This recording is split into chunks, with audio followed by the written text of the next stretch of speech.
It's 9 o'clock. Okay. There we go. We'll go and call today's meeting to order of the Lake County Board of Supervisors. It is November 14th. We're going to go ahead and have a moment of silence. We do have a moment of silence this morning. Go ahead, Supervisor Crandall. So I'd like to give a moment of silence dedicated to the loss of two young women from Native American community. These young ladies have passed away before they've had the opportunity to live their life and their fulfilled life. I would also like to bring attention to the epidemic of fentanyl, alcohol, methamphetamines, opioids, and all forms of addiction. Some of these addictions are passed down, and some of these are just done because of peer pressure and then eventually become addicted, or they just, on their first experience, pass.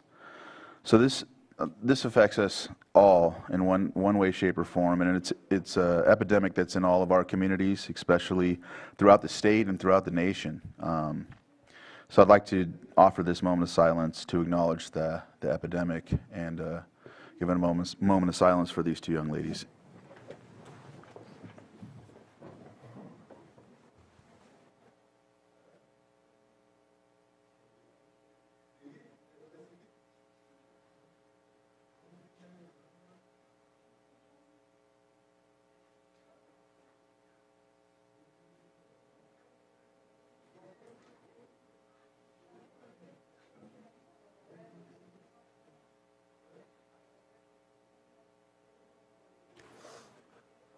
Okay, Supervisor Crandall, would you lead us in the Pledge of Allegiance, please? Yes. Ready? Begin. I pledge allegiance to the flag of the United States of America and to the republic for which it stands, one nation, under God, indivisible, with liberty and justice for all. Thank you.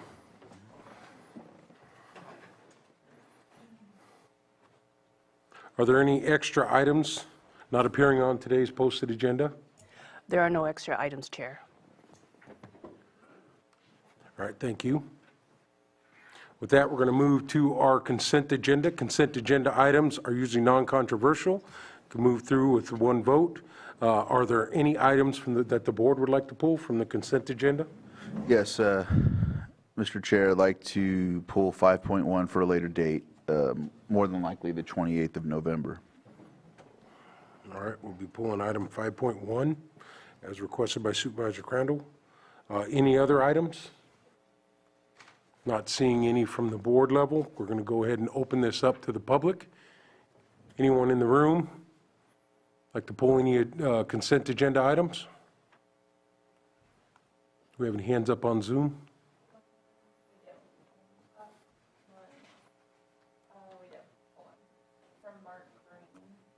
Mark Green. Okay, Mr. Mark Green, go ahead. Hi, I'm Mark Green from Cal Wild, and I just want to say we appreciate your indulgence in pushing this for 2 weeks. We hope to have someone there to be able to answer questions and describe the project when you take this up. All right, thank you. All right, no more hands up in Zoom? Okay. With that, then we'll bring it back to the board for action.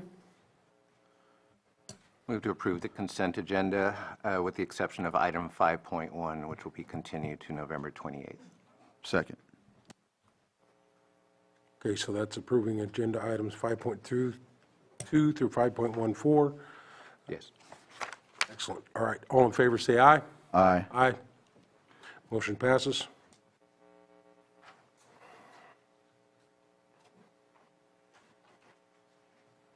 All right, we got a couple of minutes here.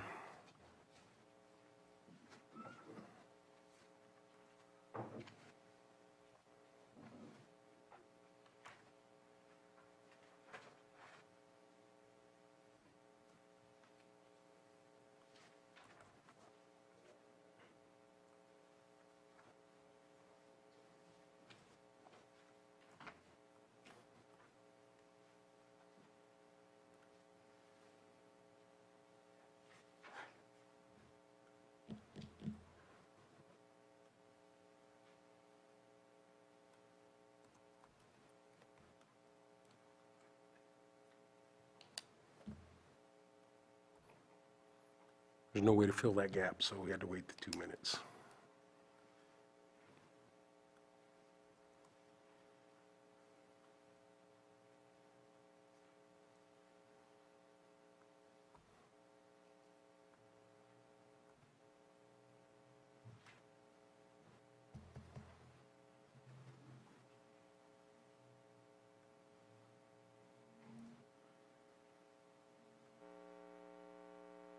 Okay, it is 9:06. We are going to go to our 9:06, our 6.1 item. 9:06 a.m., public input. Public input is for any item not appearing on the posted agenda today. Do we have any public input from anyone in the room in the courthouse? Seeing none, I'll go ahead and go to Zoom. Do we have anyone with their hand up in Zoom for public input? Okay, we'll go ahead and go to Lake County Farm Bureau. Hi, everyone. Can you hear me this morning? It's Rebecca. Yes, we can hear you. Awesome. I'm interested in seeing if we could get some sort of presentation scheduled for a current hitch update, including numbers. I think that it would be useful, and I don't know that we have one upcoming, so that is my comment. Thank you very much.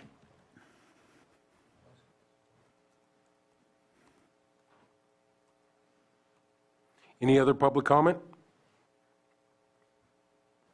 Okay, seeing none, we're going to go ahead and close public input. We're going to move to our 6.2 item, Pet of the Week. And I see we have the pet in the room.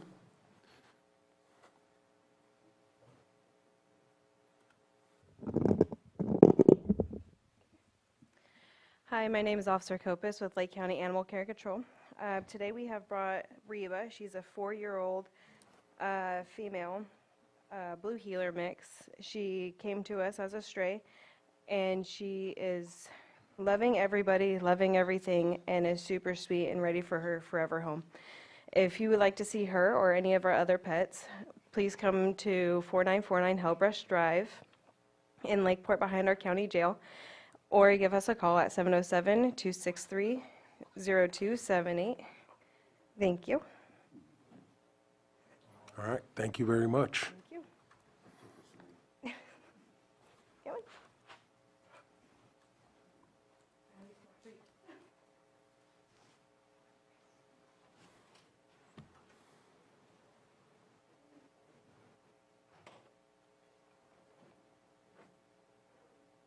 on. All right. We're going to move to our 6.3 item now. We're going to go ahead and close that item. We'll go to 6.3, which is new and noteworthy at the library. And I believe we have, Christopher Veach on. Go ahead, Christopher. Thank you. So yeah, I'm Christopher Veach, County Librarian, and thank you for giving me just a few minutes to talk about what's new and noteworthy at the library. This month, I want to highlight a new title from author Lauren Groff that I'm excited to read, The Vaster Wilds. Groff's writing is often praised for its lyrical prose and intricate storytelling, and she often delves into the complexities of relationships and human nature. Her book, Fates and Furies, was nominated for the National Book Award in 2015, as was her novel Matrix in 2021. Her newest novel is The Vaster Wilds, and it's an adventure story following a servant girl who escapes from a settlement to the wilderness in 17th century New England, America. It's described as a fable, and it details the girl's attempt to survive alone in the wilderness with only her intelligence to keep her alive. The Boston Globe states that in The Vaster Wilds, Groff imagines a natural world where humans adapt to its contours rather than conquer them. We don't need a hero's tale of domination and plunder to fix the environment. We need more stories of how becoming part of the natural systems that surround us may help us survive. The Vaster Wilds is a terrific addition to a developing canon of our continued existence. So this book is popular in our library system with over 190 people waiting across all formats of the title. And like most of our items, we have The Vaster Wilds by Lauren Groff available in print as an audiobook and ebook. And you can request titles through our online library catalog, which has the combined resources of Lake, Sonoma, and Mendocino County library systems. Requesting items is completely free to library patrons, and items are sent to your local branch for you to pick up. I'm also excited to announce that through the California State Library, Lake County residents now have access to Alexander Street databases with their Lake County Library card. Alexander Street is a collection of performing arts media you can access digitally through our website. The collection contains music, dance, and theater content spanning hundreds of genres and a wide range of subject types.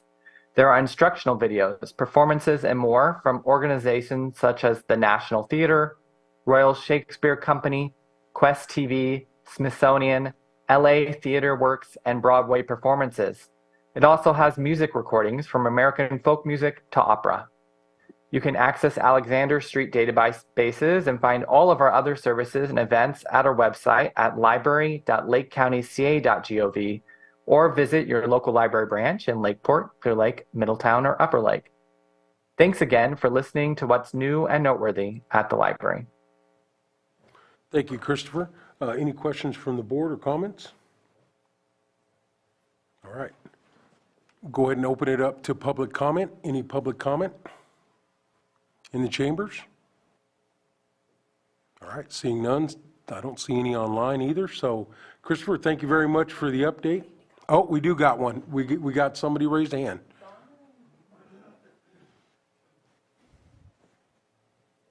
Donna Mac. Oh, good Go ahead, morning. Donna. Mr. Beach, could you please say the author's name? Lauren Groff, Laruen, and then her last name is Groff, Groff. Oh, thank you so much. This is very interesting. Thank you. Thank you. Okay, go ahead, Supervisor Green. Just real quickly, Chris, appreciate these as always, but I was reminded sometimes a picture is worth 1,000 words. So if it wouldn't be too much trouble, if there's cover art or something like that for future presentations, sometimes that's helpful, and sometimes the cover art actually has the author up there like the lady was just asking about. So if it's not too much trouble, I wonder if we could get some eye candy with our future presentations. Yeah, I'll have to think of how to do that. Usually the books are so popular, I don't have the physical item, but I'll figure out a way to display an image. All right, thank you. All right, Christopher, thank you very much.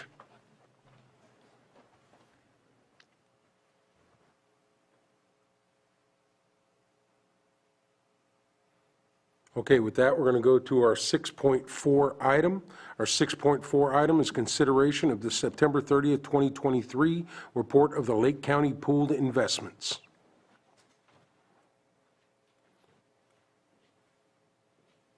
Today, we'll be having Patrick Sullivan, Treasurer Tax Collector, with us today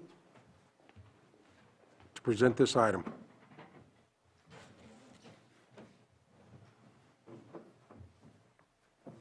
Good morning. Good morning. Thank you, Mr. Chair. Thank you, Board of Supervisors. Is that thing on? Yep, it's on. All right. Is that better? All right, I have Carlos Oblitas here from Chandler Asset Management, and he can walk you through our presentation here. Let me share my screen. Just give me one moment. I think it might be best if we start on page 16. Okay.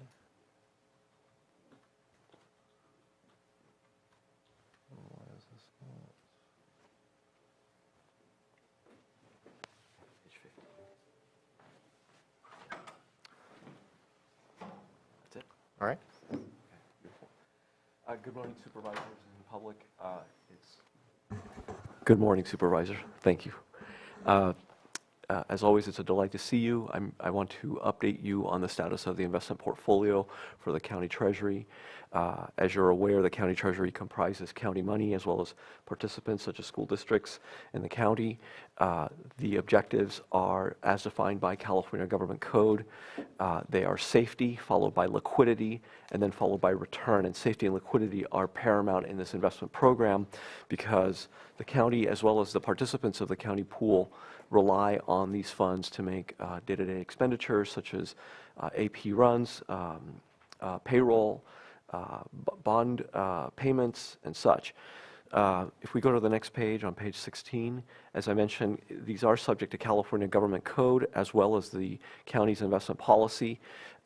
We have to monitor this portfolio, and regularly, every time we make a trade, we have to make sure that it complies with code and the policy. We do that.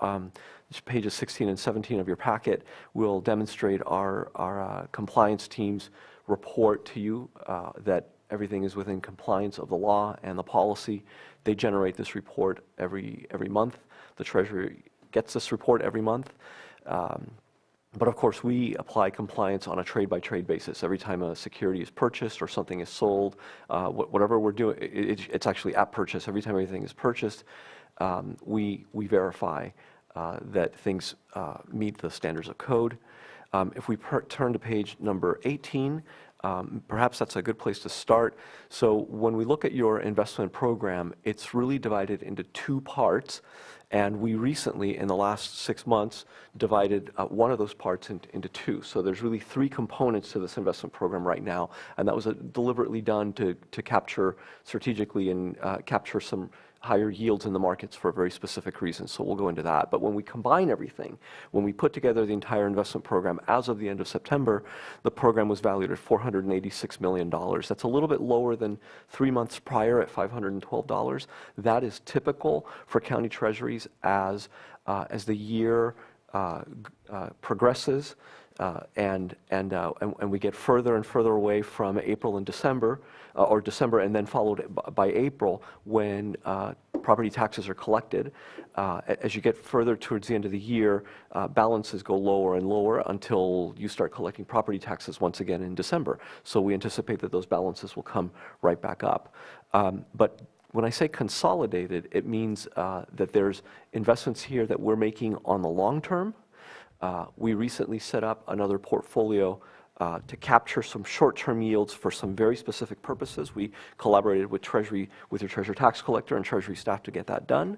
And then, of course, there are additional investments that the county treasurer tax collector maintains in short-term pools to be able to make day-to-day liquidity. And that's also a yield play as well, because we're getting paid, the county's getting paid very high yields on that.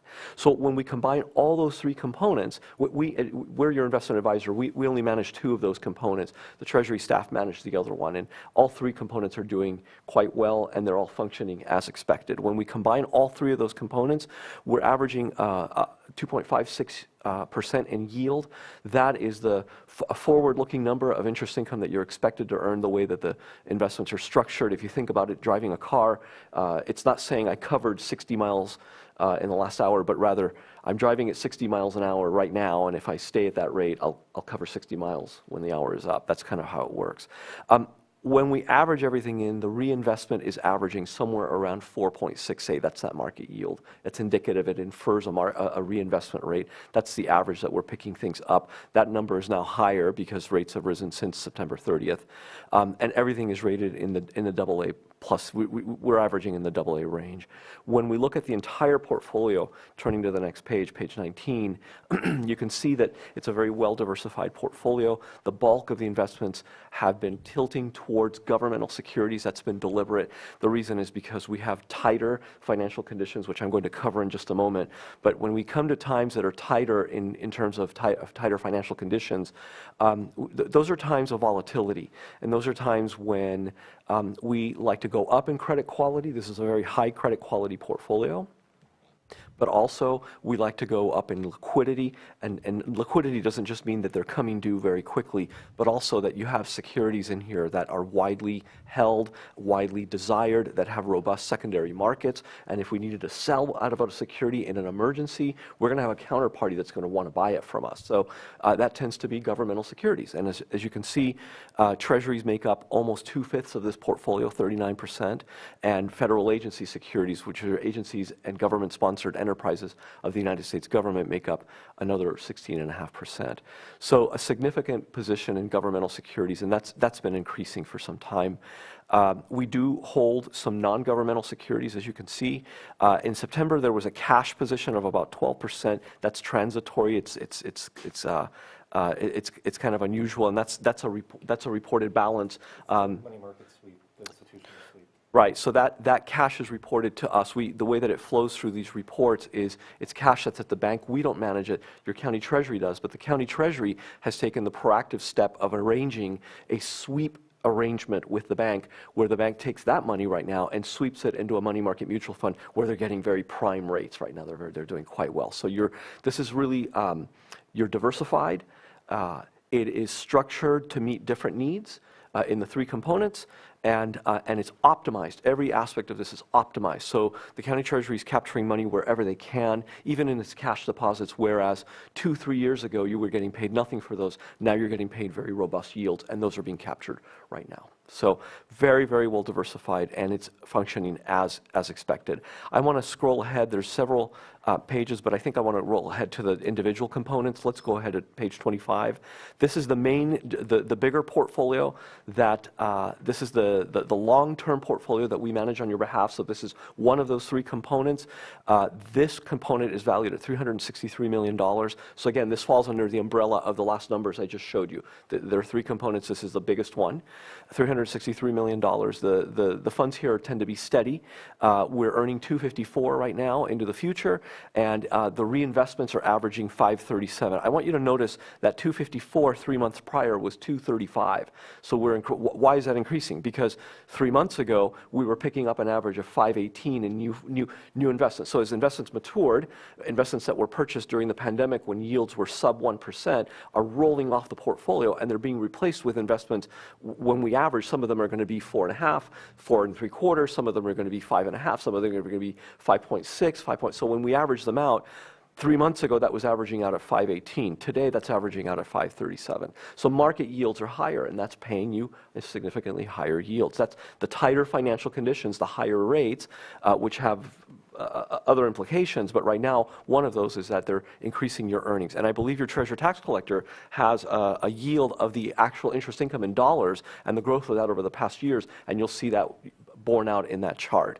But again, this component is averaging somewhere around 1.5 to 1.75 years. Through September, it was 1.5. I can tell you that since September, we've brought the duration. I'm looking at that modified, average modified duration, the middle column, the second row from the top with that 148. We just recently moved that to be closer to its benchmark at 1.75 years. So we've gotten a little bit longer. That is primarily due to our belief that we believe that the Federal Reserve is near the end of its rate tightening cycle, and we think that we're going to see rates stay higher for longer. That's a theme that Chandler Asset Management has identified, and we believe that's going to be the case for the near future. And as a result, we've gotten longer to capture those higher yields and keep them for longer in those longer maturities. I mentioned to you, if we roll ahead to page number 29, there are three components. The second component was a tactical move done in collaboration with the county treasury. Your treasurer tax collector obviously has to really concern himself about liquidity, about ins and outs in the portfolio, and he maintains a significant amount of money in the pools, but and also in the cash sweep at the bank. But at some point, you can run across a situation where these funds can grow significantly, and you might be overweighted in some of these asset classes. Not only that, but we were identifying certain opportunities where we could pick up higher yields in shorter maturities for those shorter funds that he was keeping aside in pools and in the bank. So in collaboration, we worked to build a side portfolio. Currently, that portfolio is approximately $51 million, and we're averaging a yield of 5.39. So you can see it's significantly higher. That's because of an anomaly in the bond markets right now. Shorter maturity securities are paying you higher interest than do longer maturities, and I'll talk about that in a minute. The third component of, actually, let's go to page 30. So 3 months ago, we had federal agencies, some commercial paper, that's short-term unsecured corporate debt, and U.S. Treasury bonds. Those are loans to the United States government. We had it diversified amongst those. We have recently rolled most of those into U.S. Treasuries, and like I said earlier, a preference for governmental securities because of tighter financial conditions. We want that liquidity. If we roll to page number 33, that's the third component of the investment program. Currently about $71 million, and I believe that the yields on these are this is this is being thrown off because the cash component, it says 67 basis points. The county's earning much more than that. It's closer to 5%. The reason that's being thrown off is because these are reported balances to us, and our system picks up the county has to report them to us. These aren't balances that we track directly with the bank. But when that comes over to our systems, the market values come over, but the yields don't. But I can tell you that the yields in these are significantly higher than this. But that average is about $71 million. And if you, we didn't put a pie chart on here, but that comprises a local government investment pool called CAMP. It comprises funds at the bank that your treasurer tax collector negotiated for a higher rate with that sweep vehicle. And it comprises also money at the state pool, local agency investment fund, better known as LAIF. That is what the portfolio looks like. The Treasury tracks the returns on all of this. We meet quarterly to review what's going on in the markets, to discuss, to see if we need to change tack, to try a new tactic, to see if we need to extend, to see if we need to rebalance between the three components. It's a very active program. And again, it's built for safety and liquidity before anything else. So far, it's designed to function in that manner.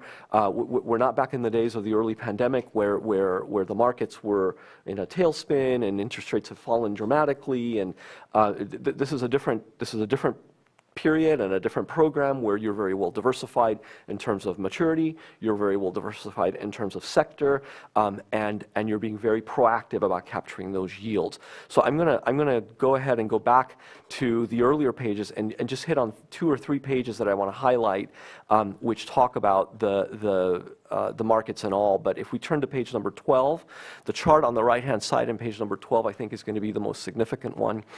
What we're tracking here is the federal funds rate. That is an overnight lending rate between banks. And the United States Central Bank, the Federal Reserve, manipulates this rate. And they manipulate it to either pump money into the economy or pull money out of the economy to basically either promote employment or to slow inflation down. And those are two opposed forces. So it works like this. If the economy is slowing down, the Fed wants to increase economic activity so that there will be jobs and job growth so that people can pay for their homes and their bills and everything that they need. And so what they do is, if the economy is slowing down, is they make it cheaper for banks to borrow from one another.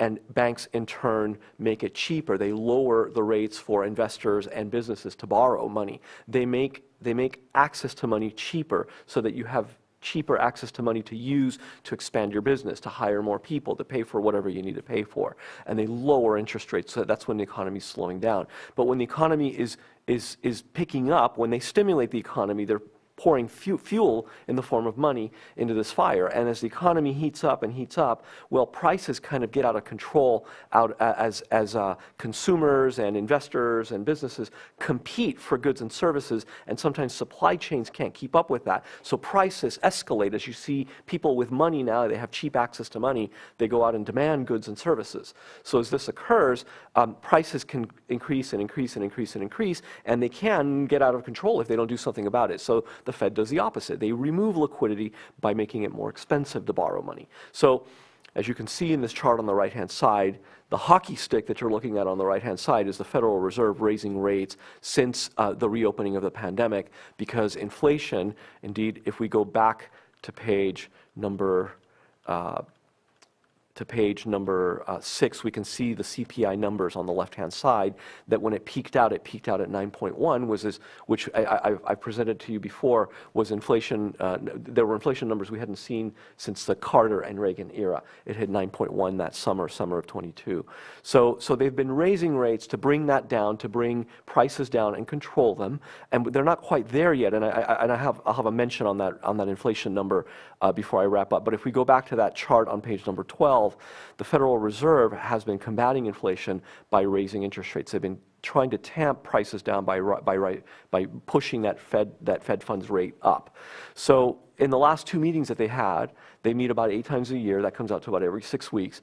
They met in November, and for the second time, they took a tactical pause. They did not raise rates as they had done in the past year and a half. And that's leading investors to believe that the Federal Reserve is near the end of their rate hiking cycle. They feel like they've done enough, they've put enough brakes on the economy to where that inflation rate should come down. And that prior chart that I showed you, the inflation numbers for that came in unchanged for this month, I believe, from the prior month, and which gives more fuel to the idea that the Fed does not need to continue raising rates. So we may be seeing rates stabilizing at a higher level, higher than what we've seen in the last 12 years, approximately. So where we were happy to come in somewhere and say we were very proud of ourselves for getting you 0.25%, those days are generally considered to be over. And now we're in a new rate environment where 2-year treasuries are paying you anywhere between 5 and 5.5%. So we're seeing significantly higher interest income. That's helping the county treasury. That's certainly helped the quarterly apportionment rate that they pay out to the county and to its investors, to the participants in the pool. But of course, as I mentioned, this makes for tighter financial conditions, and I keep saying that. So what I mean is this. If we go to the next page on page 13, if we look at the chart on the left-hand side, we're seeing rates be volatile. So you can see the rise in interest rates from March of 2020. They bottomed out in 2020 when the pandemic hit, and they stayed low, and then they started climbing, and what you're looking at are 10, 5, and 2-year treasury yields. But you can see now on the far right-hand side of the left-hand chart is that the rates have been very volatile. They've had big swings. It doesn't look big because of the rapid rise in rates, but I can tell you that when a rate in the matter of a week or 2 weeks moves 100 basis points, meaning 1%, I've been at this for 28 years, and historically that kind of movement took several months to happen. And when you see it in the time of 1 or 2 weeks, it's very dramatic, and that's volatility. So we're seeing much more volatile times. And it means that investors get jittery because they think that one day the markets are up and the next day the markets are down. And what's adding to that volatility is a lot of uncertainty. Uncertainty as to whether the Federal Reserve is done. Uncertainty as to whether the government can get its act together and pass fiscal measures, which right now they're battling with. I think you've heard in the news that they have till this weekend to pass this measure or the government will have to shut down. Keep your eyes on the news on that. There's instability as a result of 2 wars that are threatening to spill over on a global basis. That's happening as well. And when you have tighter financial conditions and higher interest rates like this in rapid succession, you get unintended consequences, like what happened with Silicon Valley Bank and Signature Bank and First Republic. Those banks suffered as a result of those rising rates. So one of the things that happens is you get what's called an inverted yield curve. And we're getting a little technical on this. I'm going to tone it down and wrap up here, I promise. But if you look at the chart on the right-hand side, all we're doing here is we're charting the yield of Treasury securities on 3 different days, thus the 3 lines, and they are charting the yield of those Treasury securities from 3 months out to 30 years. So we're looking at the spectrum of maturities. You will quickly note that 3, 6, and 6-month and 2-year Treasuries pay you, if you look at the green line, which is September 30th, they pay you significantly higher yields than longer, which is not supposed to be. Normally, when you loan your money out for a longer period of time, you expect to get paid more interest income because there's more time for bad things to happen, and you need to be compensated for that. So right now, the opposite of that is happening, and the reasons for that are because of quick or rapid Federal Reserve activity raising those interest rates. It's that hockey stick chart that I showed you earlier, and also because investors fear the volatility, and they get nervous and think that eventually the economy will slow down. So what they do is they buy up longer maturities to lock in that longer interest income to keep it for longer, because if indeed the economy is slowing down and we're going to see a recession, the Fed may have to reverse its path and start lowering interest rates. And if you're too short, those maturities come quicker, and your money comes back to you faster, and you are forced to reinvest those at dropping rates, which means your income goes down, and you want to avoid that. Now, the math behind it is in the bond markets, when you buy up securities, you're driving up the price, and when prices go up, the yields fall, and that's why you're seeing the longer end come down. though I will tell you that that longer end is higher now than it has been over the past year. That is even starting to come up, which means that this relationship, this inversion of the yield curve, is starting to, it's been reversing itself for some time. We anticipate that this will return to a normally shaped curve, but in the meantime, investors, this is typically associated with there's no direct correlation, but it's associated with an economic contraction down the line. So we watch that very carefully. But one of the reasons this side portfolio, where the Treasury maintains its shortest funds needed to pay day-to-day liquidity, this is one of the reasons that side portfolio was set up, was to capture that dislocation in the market and pick up those higher yields. Again, the story is safety, liquidity, and return. It's working as designed. We're very well diversified. We like buying large issues, small pieces of large issues. We don't want to be a majority lender in one small issue, and we're lending maybe 20 or 30%. We try and avoid that, so we like very large issues. We like governmental securities right now. We are diversified in other asset classes, but that weighting between the asset classes is very carefully monitored. It's discussed with county staff. Your treasurer tax collector is at the forefront of this program, so that none of this is a black box. We all know exactly what's going on and where it's headed. Okay, thank you. Thank you, and I'll just add a few more points here quickly. We do have a chart that displays sort of the growth of interest over time since the program came into effect. When you look at these earlier figures, back in 2021, it was around October or November of 2021 where we really began the investment program. You can see each quarter since then, it has continued to grow. This last quarter, we deposited $3.6 million, nearly $3.7 million. We do expect that to continue to trend upwards over the next year as we climb towards that rate we discussed. But if interest rates stabilize at some point in probably about a year or so, you're going to see these numbers level off. So we would expect to continue to see this growth for potentially another year if all conditions remain the same. But then what we're looking at the end of next year is going to be closer to our norm, and then that will adjust as market conditions change. The only other thing I'd point out, I know I had previously mentioned that we had funds in LAIF. We are continuing to draw down LAIF. If you noted on that chart, I think we're down to it being 2 or 3% of our portfolio. We are going to take more advantage of the other government pools, CAMP, CalTrust, CalClass. They offer a higher rate in the meantime, and probably in a few years we'll return to using the state treasurer's LAIF because that may be more beneficial to us at that point. But for now, we're going to continue to draw it down, and for short-term liquidity, where we used to have funds in LAIF, we'll probably allocate those same amounts of funds just using one of those other pools. And with that, we're happy to take any questions that you may have. All right.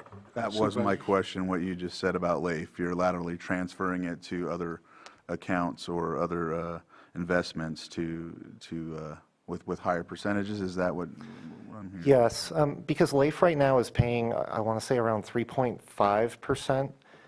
The other government pools, CAMP, which the county already had some funds in, they're paying closer to 5.5. Right. So we can pick up an extra 2% yield.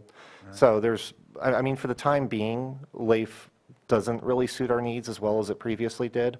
So I imagine for the next few years, we just won't be utilizing it to the extent that we previously did. I remember last report, that's something that you mentioned that you'd be doing, so I'm glad to see. I'm glad to see that. Yeah, that was my question, and you answered it. Thanks, Pat. And the yield is up closer to 3.8 today. But yeah, it's still, the other pools are significantly higher. Supervisor Green? Yeah, thank you. Appreciate the thoroughness of the presentation as always. And as always, I am befuddled by the thoroughness of your presentation. And I feel good about that. But for the lay audience and for those still learning municipal finance, it's a steep learning curve. So without going into like 15 pages of detail. I still get questions sometimes from constituents, oh, the county's just rolling in cash. You got $300 million in reserves, blah, blah, blah, blah.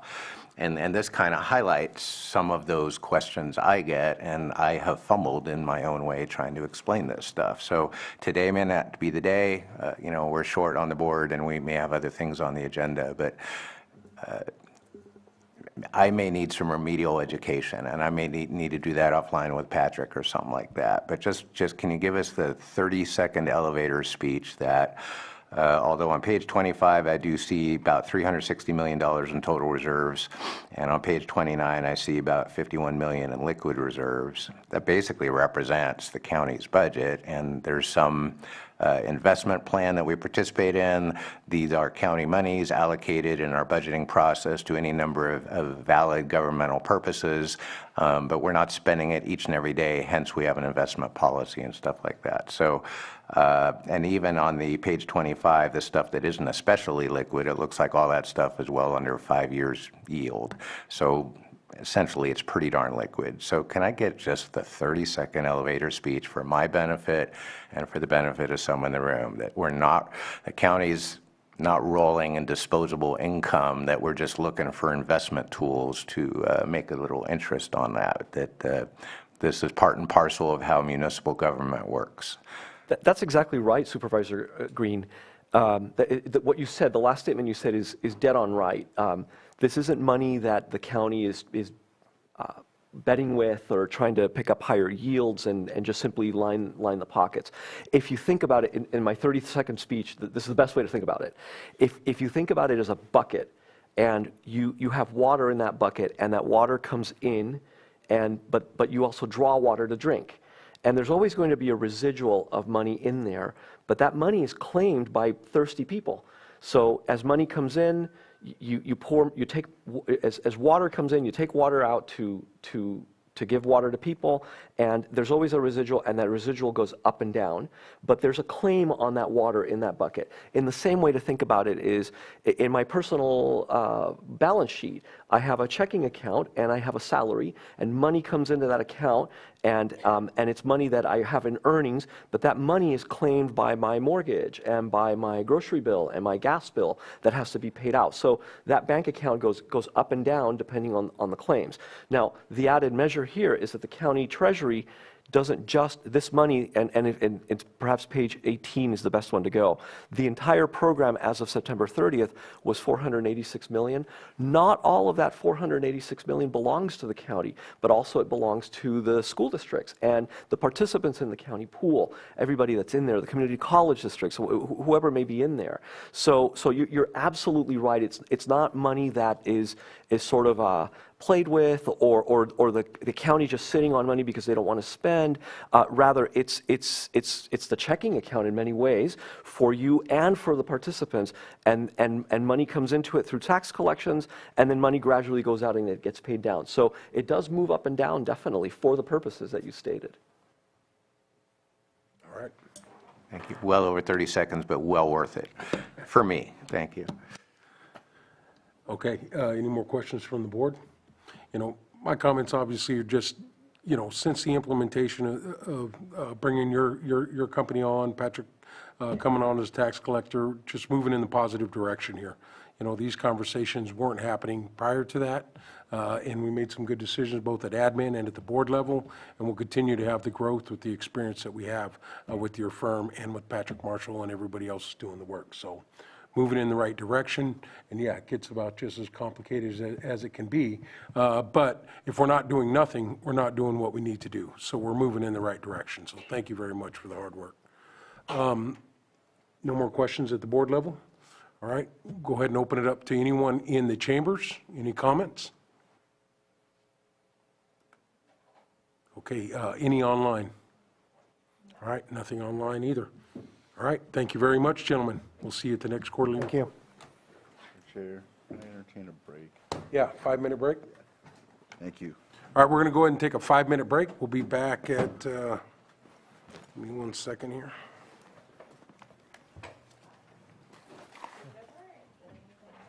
Let's just say 9:50. Thank you.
Okay, welcome back. Thank you very much.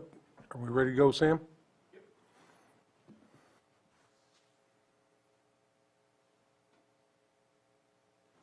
Okay, we're going to go to our 6.5 item, our 9:30 a.m. item, consideration and presentation on California Jobs First Catalyst Fund proposal.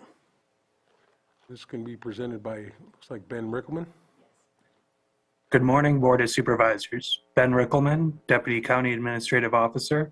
I have a presentation here for a funding opportunity through the state of California.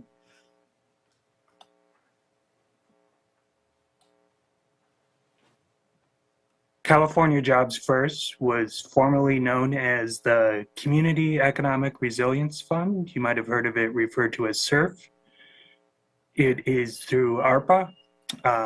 Overall, $600 million was allocated for the entire program, which has several components. And the state has taken a regional approach. There's 13 California Job First regions throughout California. Lake County is part of the Redwood Region RISE, which includes Del Norte, Humboldt, Lake, and Mendocino County. As part of this program, $14 million has been allocated to each region as the Catalyst program. And then as a sub-part of the Catalyst program, there's $9 million per region for specific projects. And an interesting thing about this program is it can be used for pre-development work, so it doesn't have to be necessarily for shovel-ready projects.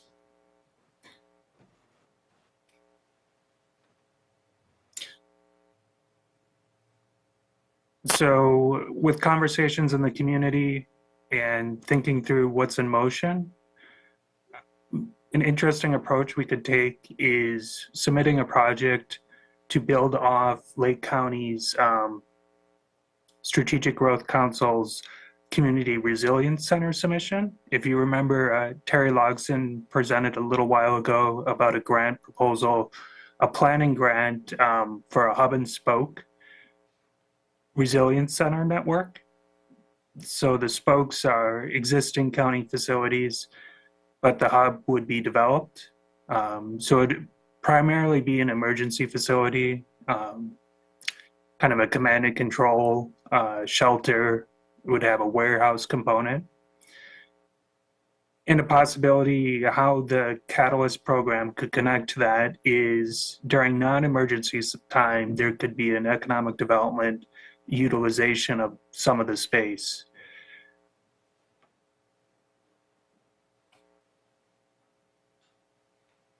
So since I've started here, I've had several conversations of the need of kind of collaboration space, high quality office space, somewhere for entrepreneurs and early stage companies to work at. There's no real space like that in the county currently. It's kind of done at an ad hoc nature. So this could present a real opportunity during non-emergency times that this hub is utilized in this manner. It could also provide an area for demonstrations, workshops, networking events, and working with other industries too on certain kind of upskilling technical presentations.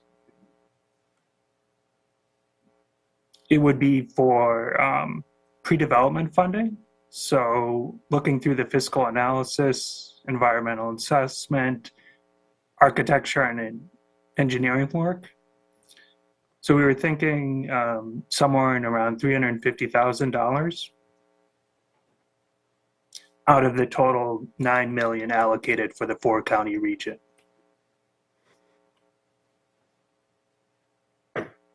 It's a little longer of a process than the state is kind of advertised. So they have on their website that projects are due at the end of this month, which isn't true.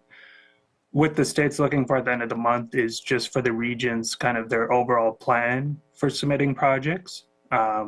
So I've been speaking with the team that's led out of Cal Poly Humboldt and Arcata Economic Development Corporation about this, and they have a whole voting system of community partners throughout the 4-county region. So there's going to be a pretty long collaborative discussion about the different catalyst projects.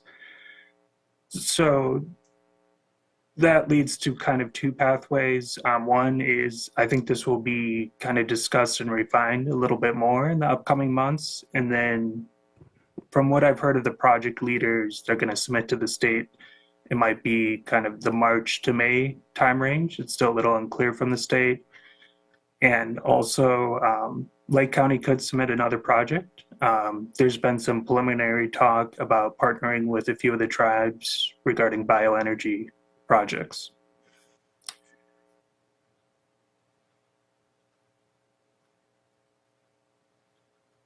Okay. That concludes my presentation. Thank you very much, Ben. Go ahead and open it up to any other supervisors. Any questions? Comments? Go ahead. Go ahead, EJ. So I was just going to ask Supervisor Ben, Crandall. a lot of this seems to be preemptive. What is in place for implementation, or did I miss that? No, it's a good question. So it is pretty early on in the process. I just wanted to give a heads up that the county was moving in this direction for submitting for this funding. It's not guaranteed, but since the 4-county region is allocated this $9 million, I think we have a pretty good shot. So it was just soliciting feedback before we get too far in the process. Okay, thank you. Go ahead, Supervisor Green. Yeah, and I'm looking, so the 5th slide looks to be the rough of 4 bullet points of what the proposal looks like currently. But even in these preliminary bullet points,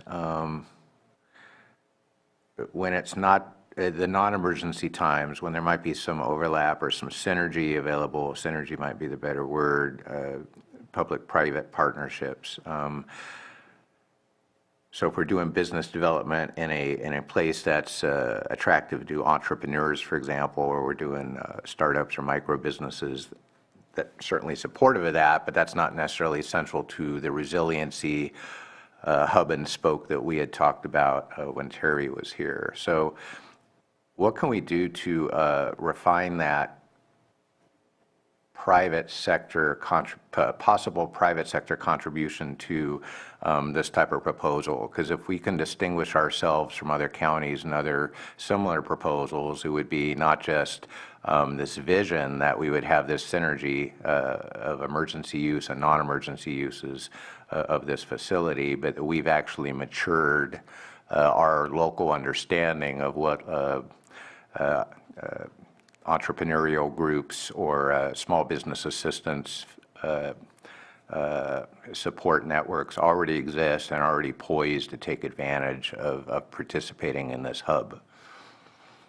Yeah, so I'm going to be soliciting a good amount of feedback from the private sector and then also entrepreneurial support organizations in Lake County and our region to get some thoughts. From what I've seen in previous locations, what's kind of driven success for this is a lot of it comes down to programming it. So some of it's the physical space and kind of thinking through that carefully. What is kind of like the audiovisual requirements? How do you configure meeting space and then workspace? But a lot of it is what is the value added to actually showing up to this physical space? What are kind of the collaboration points? And how do you get organizations involved that really provide technical value to, you can have pretty sophisticated entrepreneurs and there's still a place to plug in there, and then kind of people that are starting out, starting a business. Okay, thank you. Go ahead, Susan. Thank you, Chair. I did want to share with the board that I encouraged Ben to bring this forward now as opposed to later, because as you know, beginning January 1st, we'll be looking at the federal earmark possibilities, our governance session, our budget sessions, the next round of CDBG funding. So I didn't want to get this lost or lose the opportunity.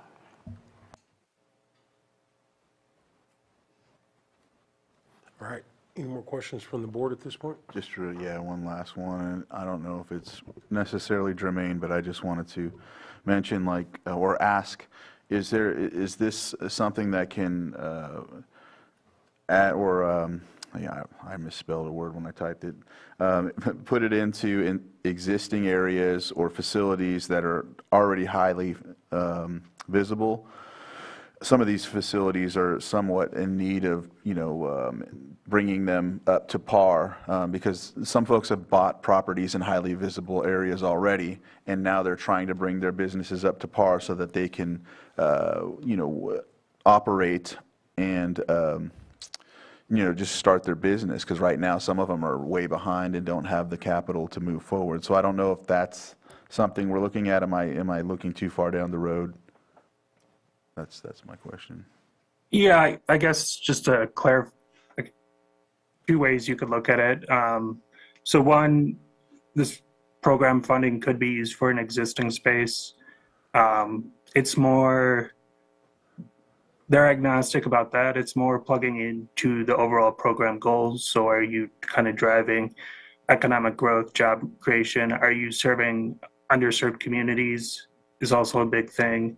But there's also, there's other regions looking at financing pools, utilizing these funds.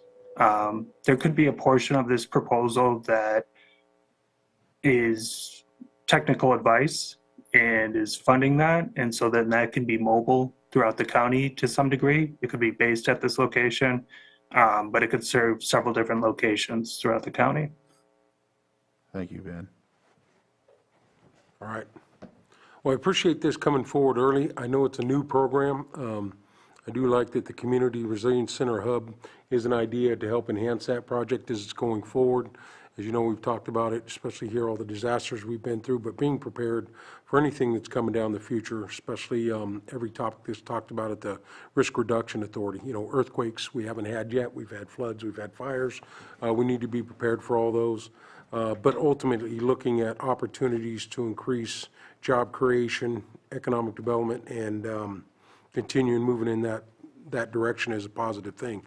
So obviously, I think it's a positive thing that we're going after this funding, really honing down what we're going to do with it, I think is really important. And I do know that what was it again, the Redwood Rise? Probably getting it wrong.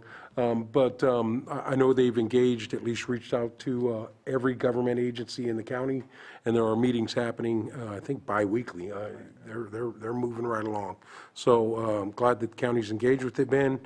So obviously supportive, don't have any specific projects, but hopefully that'll be worked on by you and the CAO as we move forward to develop these opportunities. So definitely in favor of going after the funding. Any more comments from the board? All right, go ahead and open it up to the chambers. Anyone in the chambers? All right, no one in the chambers. We'll go ahead and open it up to Zoom. Do we have anyone on Zoom with a hand up? Okay. This was just direction today, correct? It was just a presentation, and if you had advice or wanted to share, but obviously it was just to get you informed and up to speed before we continue with the regional group. Okay. All right, thank you very much. Thank you, Ben. Thank you. Okay, this puts us right on time. Do we have Supervisor Sabatier on?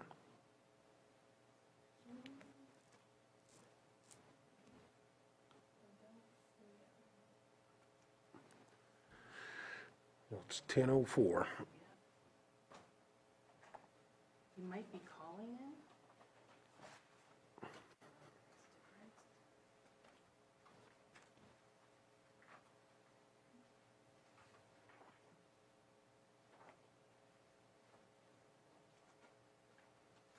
Well, we're going to go ahead and get the item started then. Hopefully you'll be on. All right, item 7.2, consideration of emergency proclamation declaring a shelter crisis in the county of Lake. and this is presented by Michael Green and also Bruno Sabatier. So, Mike, Supervisor Green, go ahead. Yeah, thank you. Back in January of this year, we did this board did approve an emergency declaration for a shelter crisis, and this was necessary, of course, to cover the operation out at the former juvenile hall in North Lakeport. In going over the original proclamation, which talked about things like a warming shelter and inclement weather and the need for sheltering, and in also working with Continuum of Care and Behavioral Health on fleshing out what the next iteration of the shelter will be. We wanted to take another look at the shelter crisis proclamation, not make it dependent on, heat or cold or some type of climatic condition that would justify the state of emergency. The emergency is basically the people are without housing and adequate shelter, which creates not just terrible outcomes potentially for them, but also creates negative impacts on the public health, safety, and welfare of the surrounding community. So what's before you today is basically a 2.0 version of the shelter crisis resolution. We did add some language after consulting with County Council, citing to the Health and Safety Code and the Government Code sections that are most relevant to declaring this crisis, and in specific Government Code Section 8698 and 8698.2 really give local governments some ability to meaningfully declare a shelter crisis and to have some flexibilities if needed in operating an emergency shelter. So this revised proclamation declaring a shelter crisis is what is before the board today. And can I do that with 3 votes? I think we have Supervisor Sabatier getting ready to come on. All right. And that was a technical question I failed to ask before placing this item, so.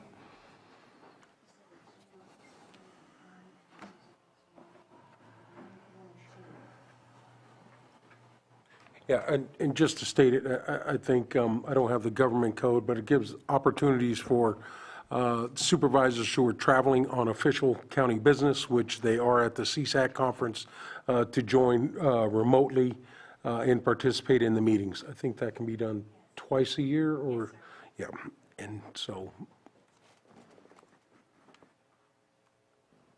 And if anyone has that government code, they could state that for me, but I don't have that. That's within the Brown Act, was amended by Assembly Bill 2449. Thank you very much.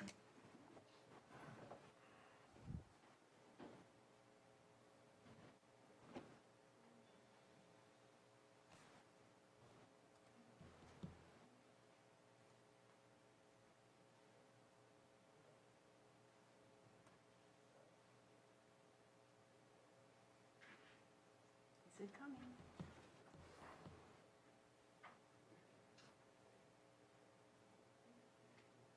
There he goes. Good morning, Supervisor Sabatier. Good morning. Thank you for letting me join. Okay, Supervisor Green just kind of went over, did the introduction. We're still in the early stages here, so, he kind of really did a good job of detailing what we were attempting to do today, what was presented. So I'm just going to go ahead and ask you if you have any comments at this point. I wanted to listen in to see what was going to be said, so at this moment in time, I'll just keep listening. Thank you very much. Okay. So I think the last question, obviously, is this a 4/5 vote for this resolution?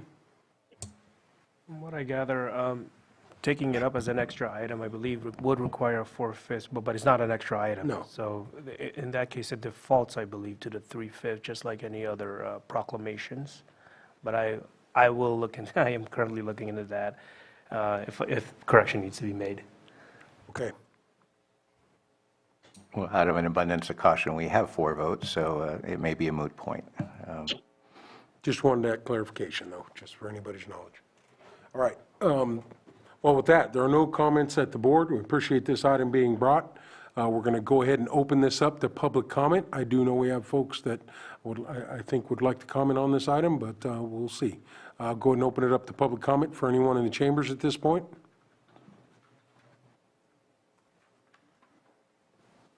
If you want to make a comment, you got to come up to the microphone.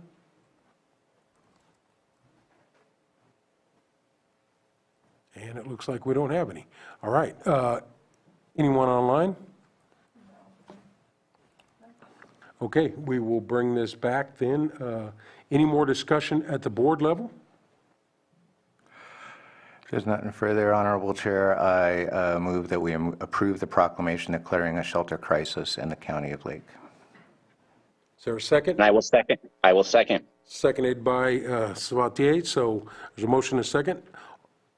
Now, do we need to do a roll call vote because we have one online? Probably. I would think so. recommend it. I would recommend it. Supervisor Sabatier. Actually, point of Aye. order.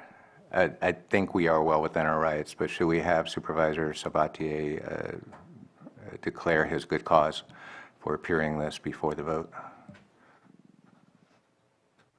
That would be, yeah, it would be recommended under the Assembly Bill 2449, just to put it on the record as far as the remote appearance under that Assembly Yeah, Bill, yes. yeah. Okay. For just Brief cause. statement by Supervisor Sabatier explaining he is attending official business out of county and is attending this vote in the middle of that official function. Go ahead. That's it. That ditto, exactly what was just said. I'm over at the CSAC conference in Alameda County and am unable to attend at the board meeting, but I am here online to be able to vote on these items. Okay, thank you. We'll continue with the roll call vote. Supervisor Sabatier. Aye. Supervisor Crandall. Yes. Supervisor Green. Aye. And Supervisor Simon. Yes. Thanks. All right, motion passes. Thank you, Bruno. And are you guys moving on to the next item? Yes, Is that the that is 7.3, consideration of agreement between County of Lake, the Lake County Behavioral Health Services Department at the lead administrative entity, as the lead administrative entity for the Lake County Continuum of Care Redwood Community Services, Inc., in the amount of $2,417,489.64 for fiscal years 23 through 26. Okay, go ahead, Elise.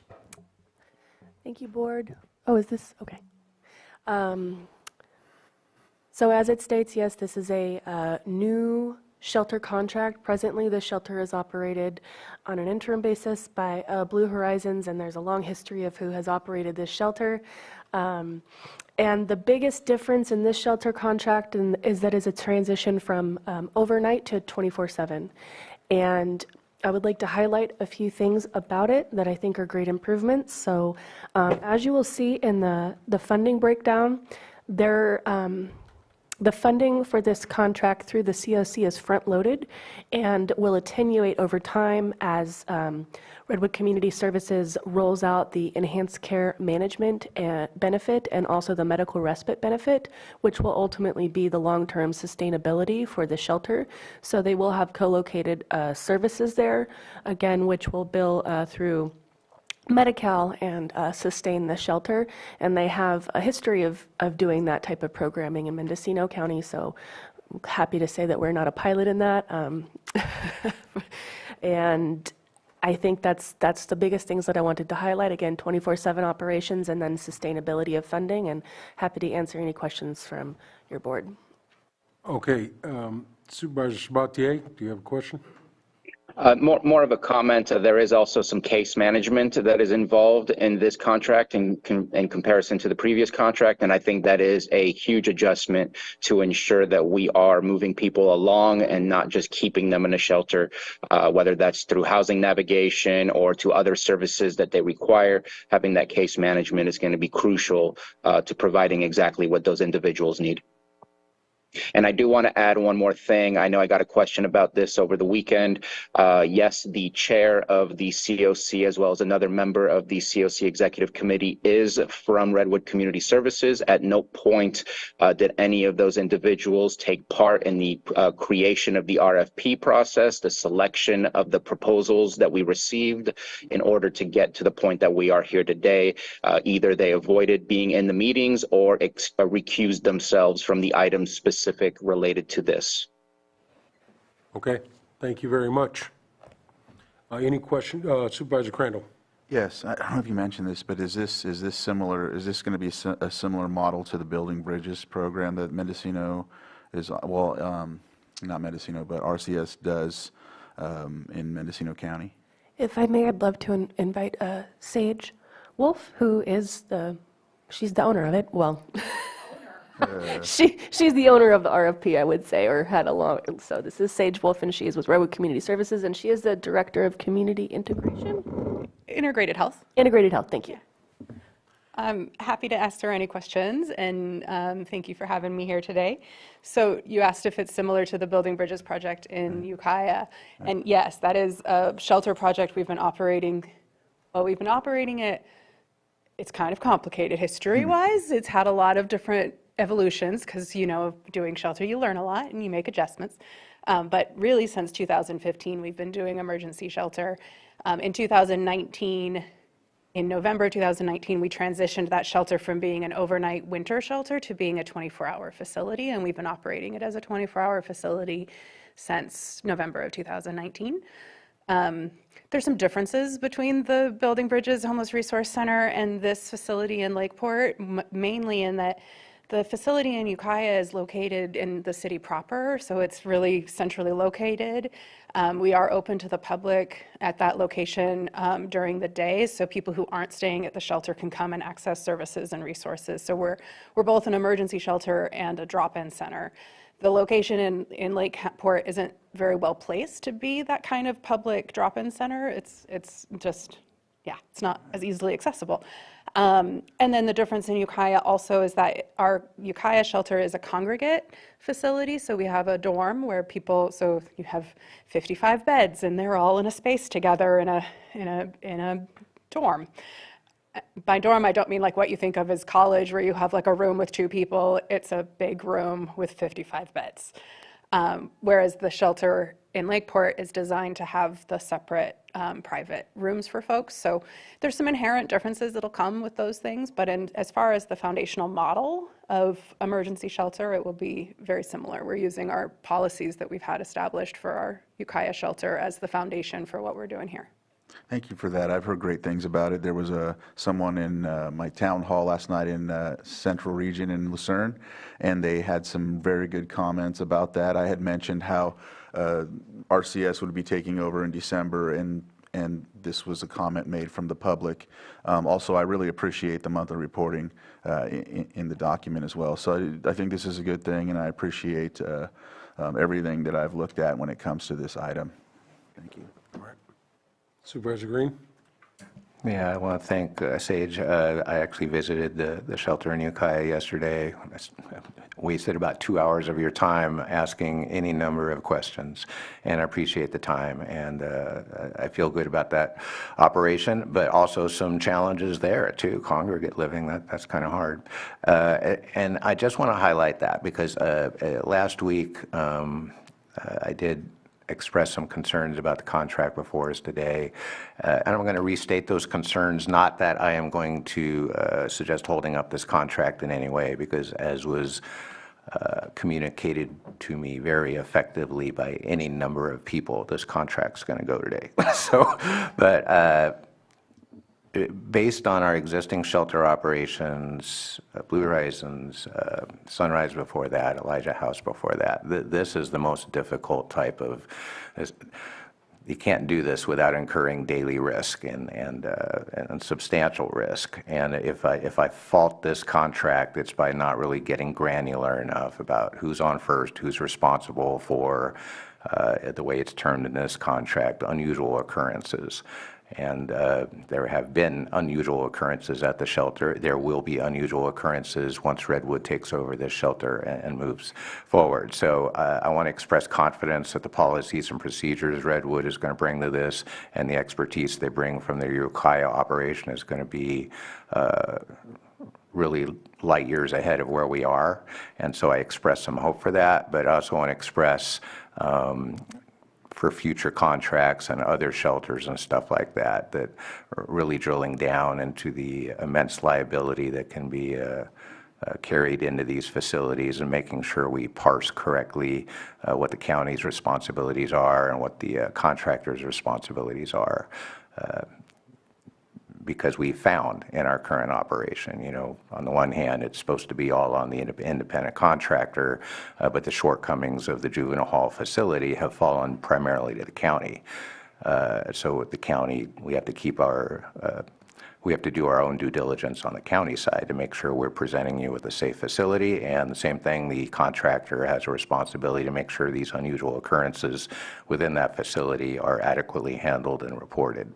So I don't personally think today's contract is adequate to all those questions, but I'm not going to oppose it on that basis today. I'm just going to invite future iterations to get a little more granular. And that was the comment. All right, thank you. I- Could I just have you state your name too? I Oh, know yeah. Elise did it, but. Sage Wolf, Director of Integrated Health for Redwood Community Services. And I guess I'll just take an opportunity, if that's okay, to thank the county and behavioral health and the Lake County COC for the opportunity to do shelter. As Supervisor Green said, it is one of the hardest and highest, it is a high risk operation. The folks that we will be targeting in emergency shelter are some of our most vulnerable community members that are elders and living with disabilities and have been homeless for a long time and are living with a lot of challenges. And we are experienced in running that kind of shelter and working with this population and being able to we're aware of the kind of risks that are involved. Not that we can predict every single thing that might happen and we can't have a plan in place for every single type of thing that might happen. I don't think any of us can predict the future like that. But what I can say is that we are really adept and responsive and in being able to quickly identify potential risks, and then when risks happen, be able to respond as quickly as possible to what's happening. And we have a lot of experience and expertise in our agency around mitigating the kind of risks that you're concerned around. So I think one of the key pieces that I've been seeing is the collaboration that's already in place to support the shelter, and that's going to be really key to continue, is that collaborative, because none of us can address homelessness by ourselves. We need to do it as a community. And so I appreciate the stakeholder meetings that I've been invited to, and look forward to continuing that so that we can do the best job possible here. So thank you. Supervisor Sabatier, go ahead. Yeah, I wanted to ask a quick question, and I apologize for not looking at this detail. I know in the original contract we reviewed at the COC, it said that RCS would initiate the services at the shelter on December 15th. Was that changed to potentially December 1st on the contract? Well, the contract start date is October 1st, and so I just know that there was a specific date of when they would take over on the shelter within the document, and it said December 15th. That will have to be changed then. If that's how it reads, it should read December 1st. And if I remember correctly, it was in Exhibit B for the financial portion of it. I forget where. I apologize for, I just remembered that detail, that there was a change from December 15th to December 1st. And if it's still in the document, I just wanted to make sure that that would be corrected if that's still going to be the case for December 1st. I'm pulling it up. unless somebody beats me to it. I'm looking to, I thought there was a comment in there, December 15th or sooner. Okay. That's the way it read, Bruno, at least in my recollection, I'm looking through. But I'm not, And if that's the case, that is absolutely appropriate. Yeah. it said or sooner. Yes, it is on Exhibit A, Section 1, Contractor's Responsibilities. It says contractor will assume emergency shelter operations on December 15, 2023 or sooner. Okay. Thank you, Council. Okay.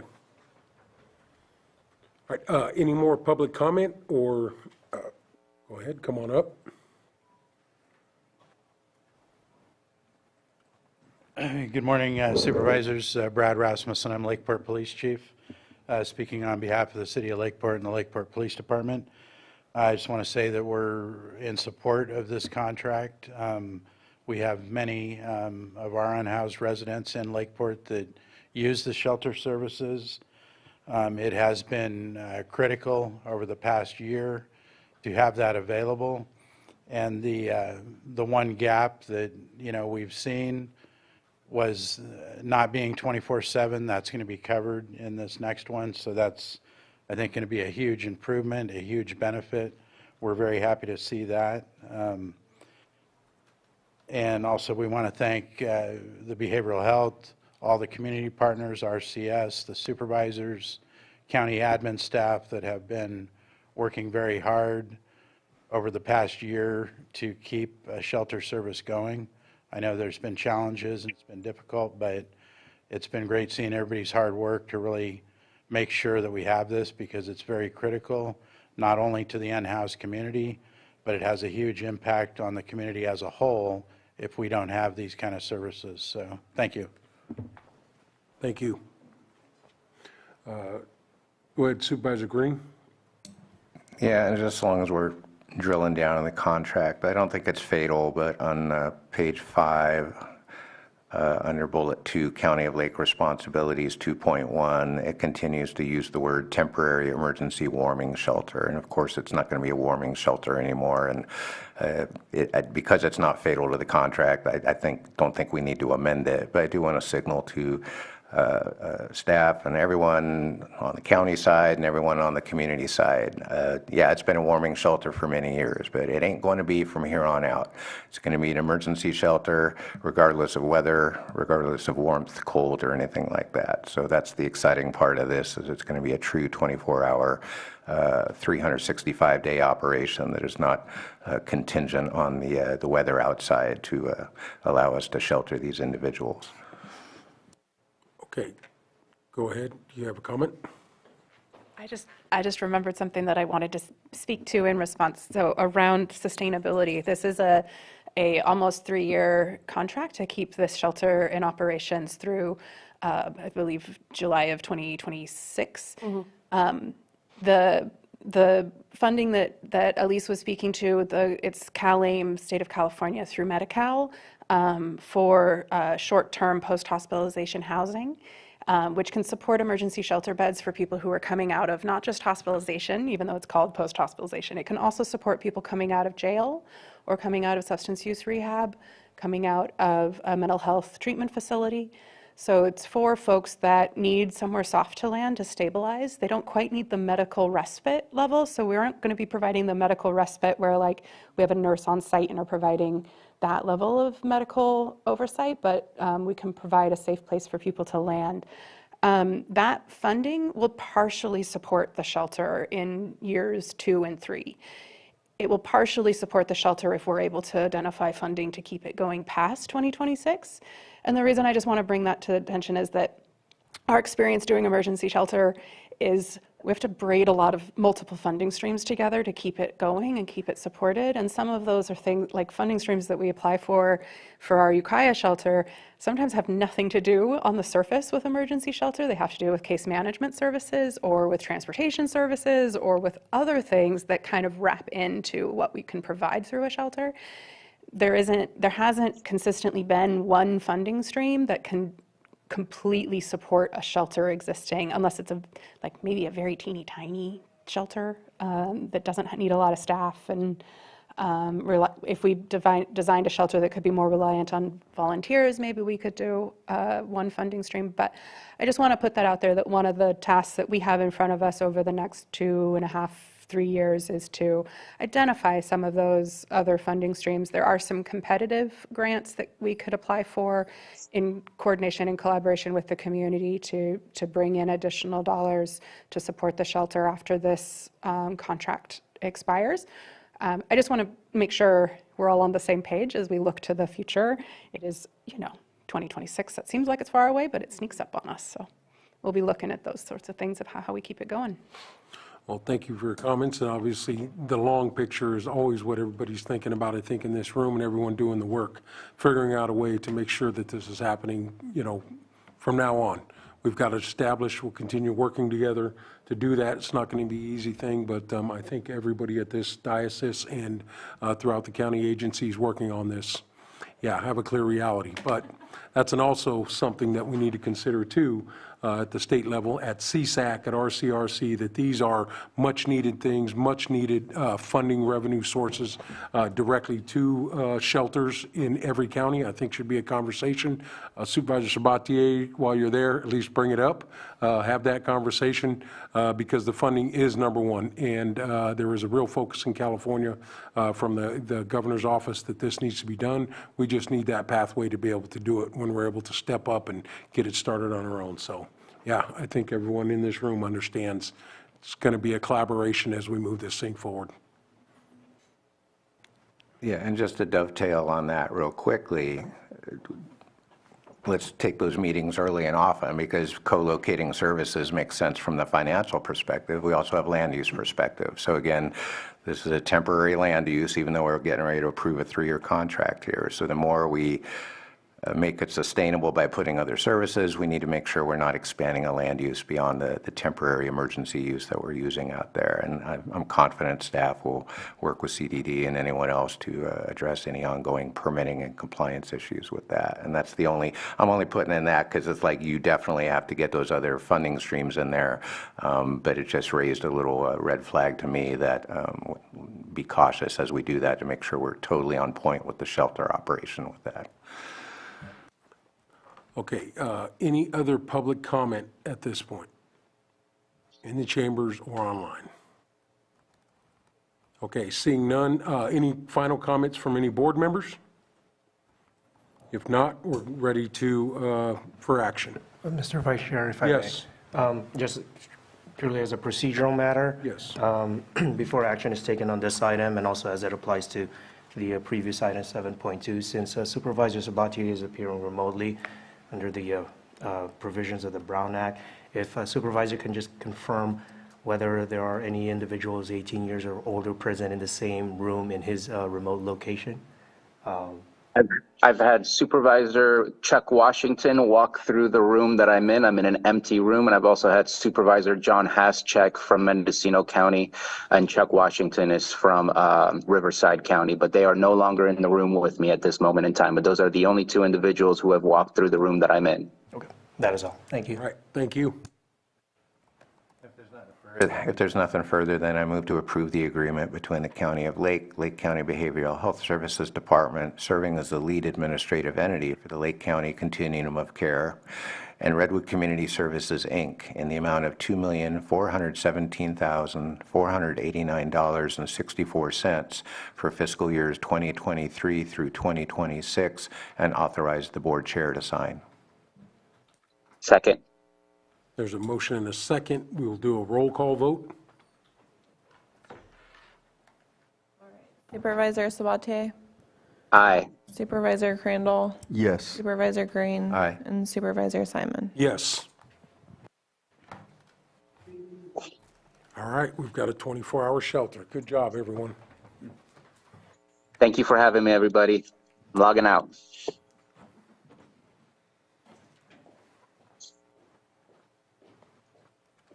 Okay, with that, we have our 7.1, our supervisor's weekly calendar and travel reports.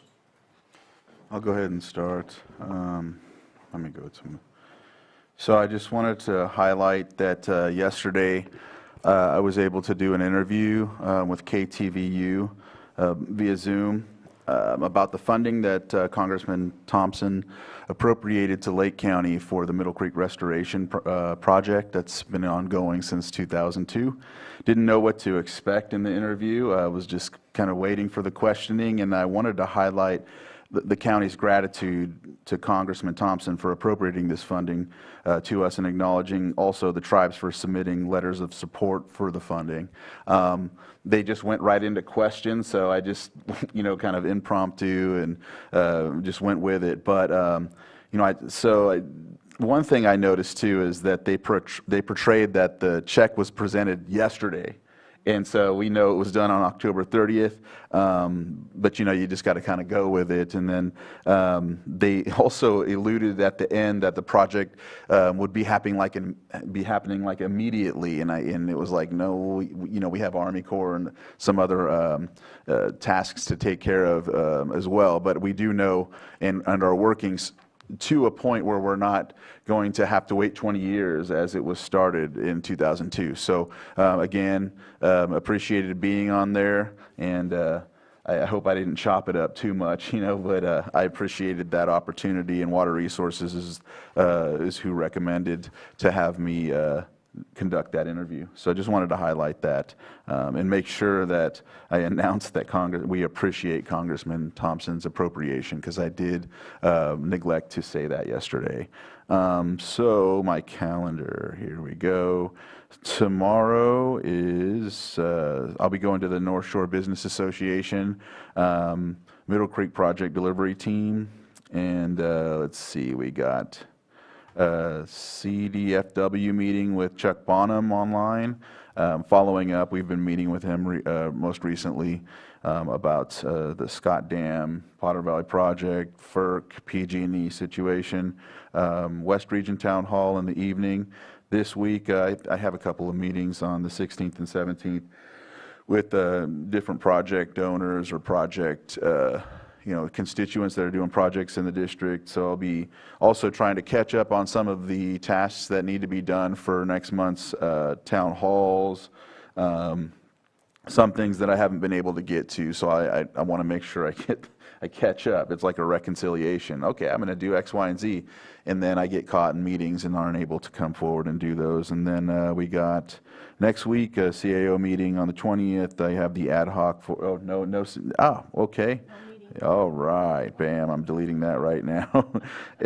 So I do have the EPA ad hoc group that we meet every 2 weeks for the Farm, Ranch, and Rural Communities Advisory Committee, flood flight material meeting with Water Resources. Let's see, there was a meeting on the 21st, but I think that it was canceled till next week for Middle Creek Project Delivery Team. And then I'll be in the office on the 22nd before we go out to the holiday weekend for Thanksgiving. And then there will be a CAO meeting on the 27th, right? Yes. All right. And then Board of Supervisors meeting on the 28th. Supervisor Green? Yeah, thank you. Saturday, attended Veterans Day ceremony at Big Valley Rancheria, so I want to thank the Rancheria for hosting that, as they do every year, and doing a great job and offering lunch, and it was very well attended, moving as always, and boy, if I even attempted to name everyone who showed up. Clear Lake High School Band was there, the Honor Guard was there.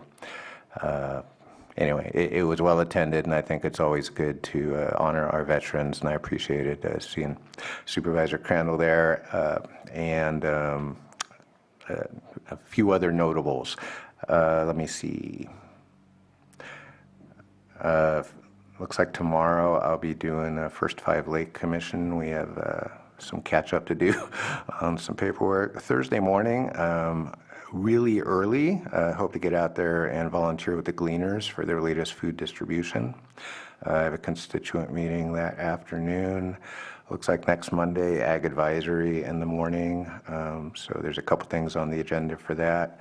I do want to highlight that every couple of weeks there has been a kind of a Zoom meeting of the minds on what is still called the warming shelter on the Zoom invite. But so there is some quality control going on with our shelter operations, and I hope to keep tuning into those as we transition away from a warming shelter modality there. And Thanksgiving, and maybe the week after that, I may have Scotts Valley Community Advisory Council, but that's about it. Thank you. All right. After today's meeting, I have LAFCO tomorrow morning, at least on my agenda, I have LAFCO, and then that's here in Lakeport. On Thursday, I have the State Board of Fire Services over in Sacramento, so I won't make the potluck that's going on. I've got to travel to Sacramento to take care of that meeting. And then Monday back here, the RRA, no meeting next week. So happy Thanksgiving, everyone, all of our employees, everybody. Enjoy, the meal around the table, your family. What we're thankful for, and also there should be some good football games on too. So hopefully everybody enjoys it. I know around the county there are, free Thanksgiving dinners that are happening around the county. I know the casino, Twin Pine, is doing on the 22nd. I think it's from 1 to 5. But I know there are multiple community groups that are giving dinners. So hopefully everybody gets a dinner that needs one. And then ultimately, we'll be back here on the 28th for our meeting. So with that, go ahead. Yeah, thank you for reminding me about the veterans event. I go every year. I better go. I'm a veteran. So, but I was able to bring my uncle, who's from Kansas, and he was very impressed as a 22-year veteran of the United States Army to come and see how we operate here in Lake County. And just, everybody there, Clear Lake Band, Clear Lake High School Band coming in and doing that on they don't even have to be there if they don't want. They're all kids, and so it's appreciative. I enjoyed it, and every year we have a really good event, and Jenny Craven is always, present, taking pictures, and always in the middle of everything, and, we have to just acknowledge how great she is in the community for the veterans, and so, yeah, it was a good event. And now we have to double down. Okay, so who did we honor? So I know Angela Carter was honored, and the Veteran of the Year, who was? I know he was on the team, the honor guard. Honor guard, yes. I just can't remember the name. I know he was a chaplain. I do know that. And 4-H. Yes, and 4-H came up. Was that Kelseyville 4-H? Anyway. Okay, thank you. With that, that'll end our regular calendar. We do have a closed session item, 8.1, addendum, conference with legal counsel, existing litigation pursuant to Government Code Section 54956.9D1, McCormick versus California Public Employees Retirement System et al. So with that, we're going to close our regular calendar out, and we are going to go into closed session. Thank you for attending today, everyone, and happy Thanksgiving.